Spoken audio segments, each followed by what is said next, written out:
Hello everyone, welcome back. Welcome to part 2 of how to properly put on makeup.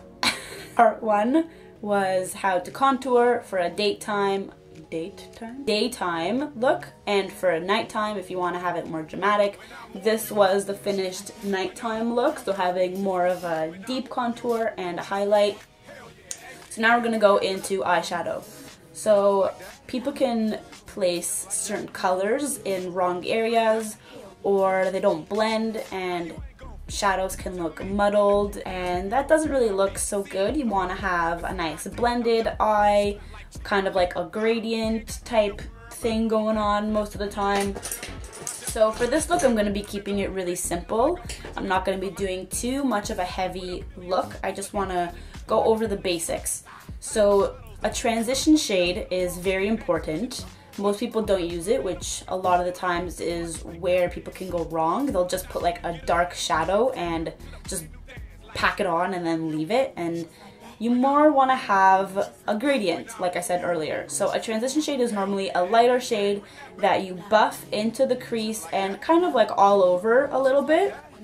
And this will help you blend your darker shadows that you put on top much more easily to have a transition, and you'll also have a nice dark to light look, and that's what you want to aspire to achieve on your eye.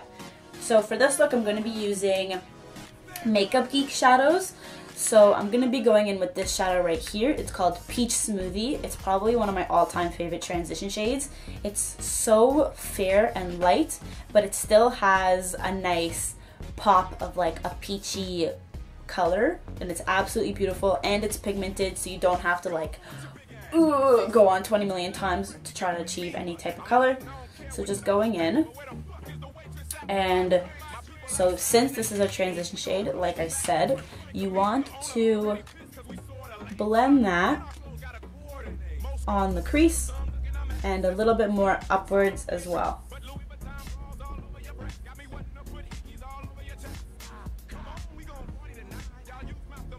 And I usually, before looks, you want to apply a primer of some sort. I just kind of forgot. But you want to apply a primer. So whether it's a MAC paint pot, whether it's, I have the Urban Decay potion, primer potion, whatever it's called.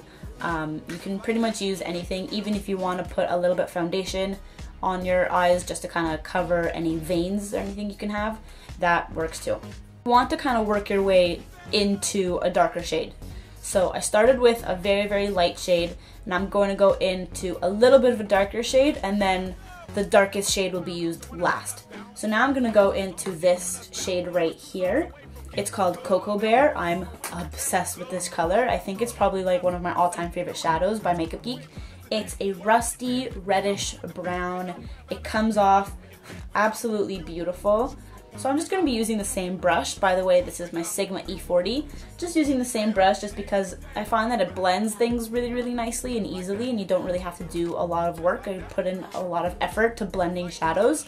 So just using this, and I'm going to focus that mainly on the outer corner and more into the crease. So you don't want to blend it as upwards as you did with your transition shade. So hence the transition. So you want to go from darker to lighter. So the transition shade, the lighter, should be what you see on top, and then it'll be a little bit darker, and then it'll be a little bit darker. So focusing this right on the inner corner and blending. And I'm going to drag this into my inner corner as well. I'm kind of using windshield wiper motions.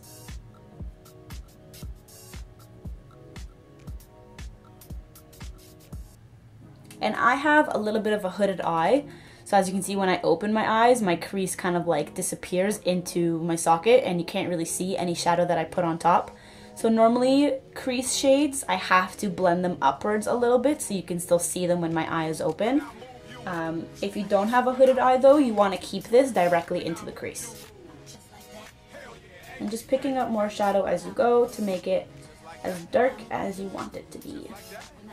Okay, and that's it for Cocoa Bear.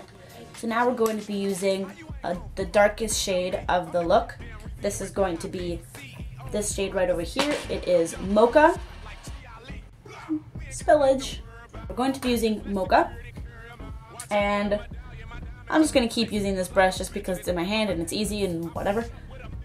Just a really little bit. And this you want to keep directly on the outer corner of your lid. You don't want to bring it up into the crease, or past the crease rather, at all. So closing your eye, and you really just want to keep it right here.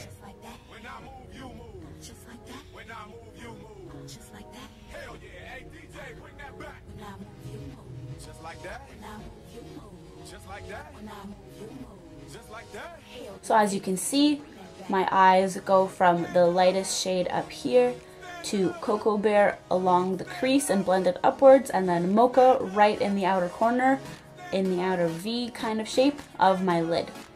So that's how you want to keep your shadows, regardless of the colors that you're using. Those are the steps you want to take. You want to have lightest, and then medium in the crease and blended, and then the darkest shade will be, if you want to do it on the outer V or if you want to pack it all over your lid, regardless, you want that to be last and not as blended upwards, so you can see the other colors that are going on. I'm going to highlight, and I'm going to go into my BH Cosmetics palette in Wild Child, right? Yeah, Wild Child. These are baked eyeshadows, so you can use them wet or dry. I'm just going to take any brush, really. I like to use this one from H&M just because of the tip is nice and rounded and fairly firm. So I'm going to use the white shadow in here. And for highlight in your eyes, you want to put this directly under your brow bone and blend it a little bit down into the transition shade, as so. And then directly in the inner corner. And this will just brighten your eyes and open them and make them look nice and illuminated and highlighted, and it really just completes the look. So now I'm going to do a little teensy bit on my bottom lashes. I'm just going to mix Cocoa Bear and Mocha together, and I'm just going to run that along the bottom of my lashes.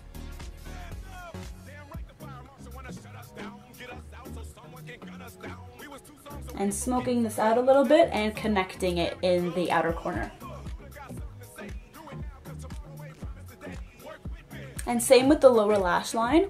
I just kind of mix the two colors, but what you would normally want to do is, so for this look, you would put Cocoa Bear along the entire lash line and then Mocha just in the outer V, just like you did over here on the top of the lid.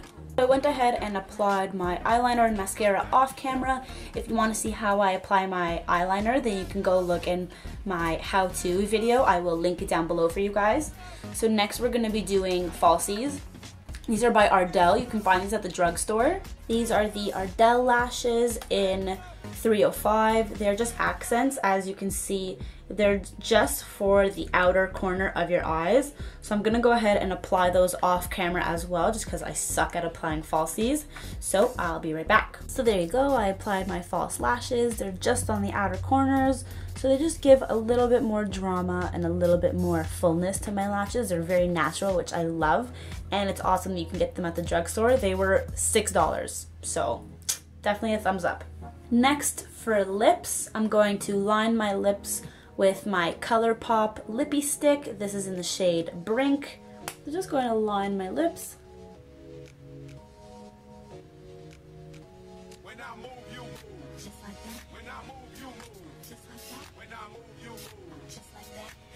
Not really going to overdraw them, just following the natural shape of my lips.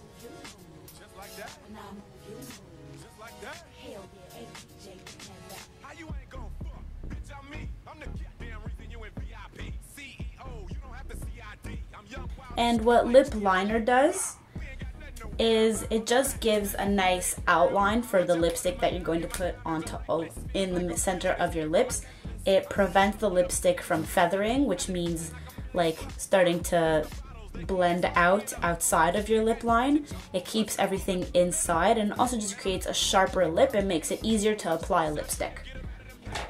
So in the center of my lips, just to keep it nice and simple, I'm just going to use this from H&M, this lip pen in the shade Papaya Punch. It's a very sheer corally color that has a little bit of a gloss.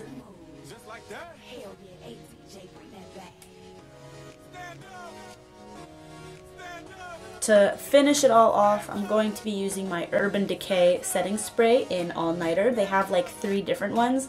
This is the long lasting one. So this is just the one I bought because like that's the whole point of setting sprays, that you want them to be long lasting. So I just went for the one that said long lasting on it. So just giving yourself a nice little spritz. It'll feel really wet at first, but it dries very quickly and matte. And that is the finished look. I hope you guys enjoyed and learned something new today.